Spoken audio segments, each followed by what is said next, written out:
Being pulled aside and questioned at airport security is stressful for anyone.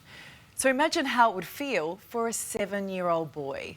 Airport workers wouldn't let little Angus through unless he took off his life-saving medical equipment.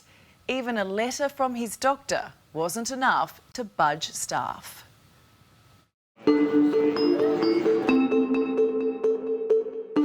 I'm angry about the way we were treated, but I'm more angry about the way it made him feel. We felt like we were criminals or something. That's how we felt.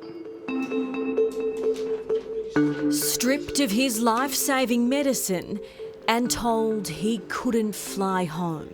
I felt like I couldn't get my device. Why would security staff at Melbourne Airport bring a little boy to tears? You either do what we say or you're not going home. He said to us, like, am I going to die on the plane if I don't have my pump? For an hour and a half, Angus Pidd sat on the floor at Melbourne Airport, sobbing. I can't really explain it. It's a little bit hard. At 7 years old, he shouldn't have to. Angus lives with type 1 diabetes. I like to play soccer at school. I like to play basketball outside.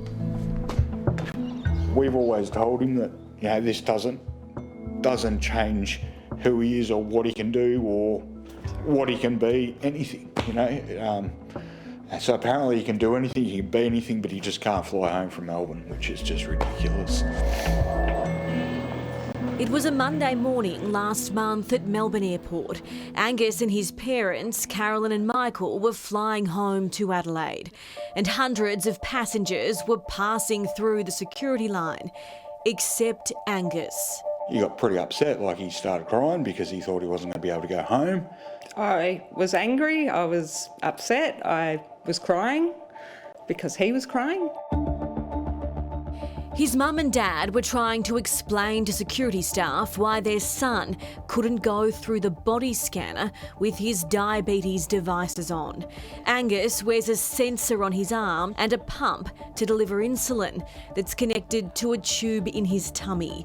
Taking them off is dangerous, difficult and time-consuming to put back on. He has to wear this monitoring stuff. We shouldn't be taking it off, and putting it through a scanner is risking the readings. So they say it interferes. Surely there are alternative methods, pat-downs, swabbing. We would have done anything, he just couldn't go through the body scanner. The family says staff at Melbourne Airport didn't offer them a chair, a cup of water, or even a private room to discuss Angus's situation. Instead, they argued with them in front of other passengers. Almost 2 hours later, and still in the security line, the grade 2 student was made to go through the body scanner. It ended by us removing Angus's insulin pump, removing his transmitter from his CGM so that he went through the body scanner. He had to lift his top up so that Michael could remove the pump, and he had to pull his arm out of his sleeve so that Michael could remove the transmitter from his arm. I actually pleaded with her that, I hope you realise you're putting his health and safety at risk, and there was just no empathy whatsoever, Angus has a rare blood disease and was diagnosed with type 1 diabetes in January this year. His diagnosis means his blood glucose levels must be monitored at all times. Which meant we had to go back to finger pricking Angus, like drawing blood on a plane in front of other people so we could have readings so that we knew where his sugar was at while we were flying home. I just felt relieved that I could actually go home. The family were prepared to face an issue at Melbourne Airport, so they packed page after page of information about the devices and even a letter from Angus's doctor explaining why they shouldn't be removed. We did everything else we could. We got letters from everywhere that we possibly could, and it made no difference. They didn't even read them. We're more than compliant. We gave ourselves plenty of time, and they just didn't care.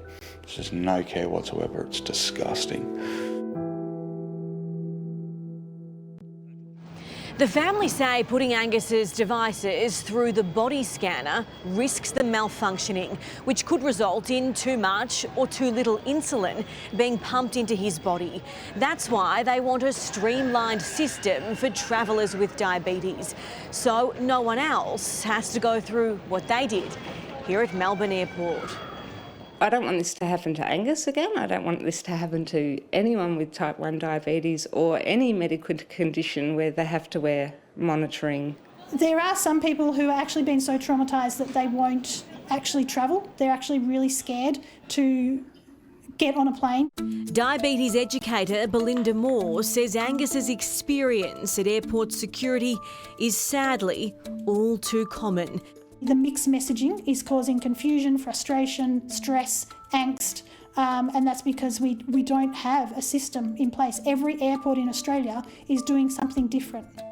Belinda has a decade's experience in the space, and after witnessing too much pain at the airport gate, she's decided to do something about it, bringing airports and manufacturers together to build a foolproof plan. I think the only way is to have a universal guideline, policy, protocol, whatever you want to call it, that everyone can work to.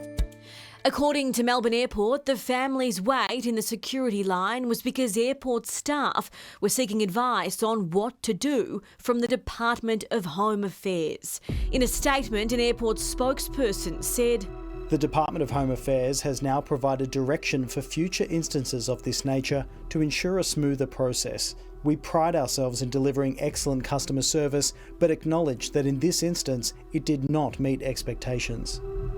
That means next time Angus visits Melbourne Airport, he should be offered an alternative screening option.